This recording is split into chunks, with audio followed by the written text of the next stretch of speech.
Sputnik V vaccine launch किए जाने के बाद रूसी सरकार ने दावा किया है कि अब तक 3,000 लोगों को इसकी डोज दी जा चुकी है। यह खुराक राजधानी मॉस्को के निवासियों को दी गई। वहीं लगभग 60,000 स्वयंसेवक इसके लिए आवेदन कर चुके हैं। मॉस्को के मेयर सेर्गेई सोबियानिन ने कहा कि अब तक लगभग 3,000 स्वयंसेवकों को कोरोना वैक्सीन दी जा चुकी है। खास बात यह है कि किसी को कोई समस्या नहीं हुई है।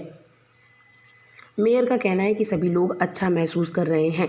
उन्होंने कहा कि मैंने खुद इस वैक्सीन का उपयोग अपने ऊपर किया है। हालांकि कई महीने बीत जाने के बाद मुझे कुछ नहीं हुआ है।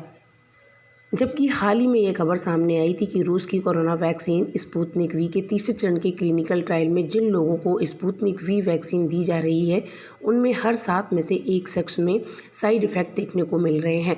खुद रूस के स्वास्थ्य मंत्री ने कहा कि स्पुतनिक वी वैक्सीन लगाने के बाद 7 वॉलंटियर में से एक ने इसके साइड इफ़ेक्ट की शिकायत की है।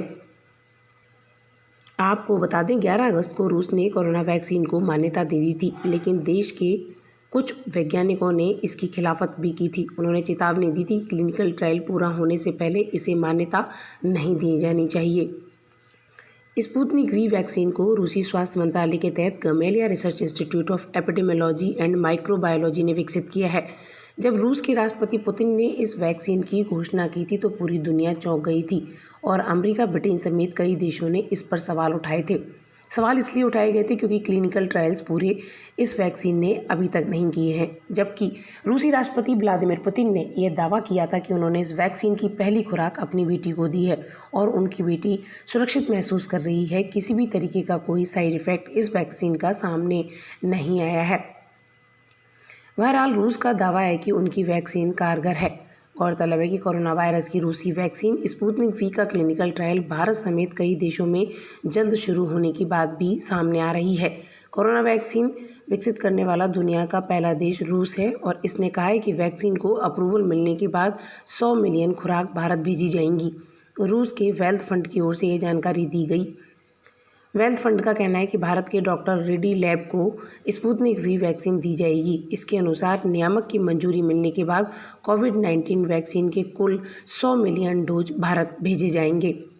बताते चले कि यूएन की 75वीं सालगिरह के मौके पर रूस के राष्ट्रपति व्लादिमीर पुतिन ने रूसी कोरोना वैक्सीन की तारीफ की। उन्होंने कहा कि रूस की कोरोना वैक्सीन काफ़ी सुरक्षित और सबसे ज़्यादा विश्वसनीय है। पुतिन ने कहा कि स्पुतनिक वी दुनिया की पहली कोरोना वैक्सीन है। उन्होंने कहा कि रूस में ऐसी टेस्टिंग भी विकसित की गई है जो कोरोना वायरस का तुरंत पता लगा लेती है।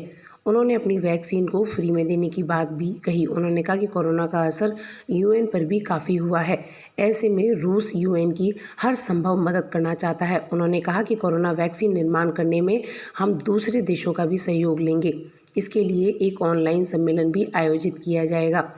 इसमें जो भी देश कोरोना वैक्सीन बनाने के लिए इच्छुक हैं वो इस सम्मेलन में अपनी बात रख सकते हैं। उन्होंने एक बार फिर से इस बात को दोहराया कि रूसी कोरोना वैक्सीन के परिणाम काफ़ी सुरक्षित और प्रभावशाली हैं।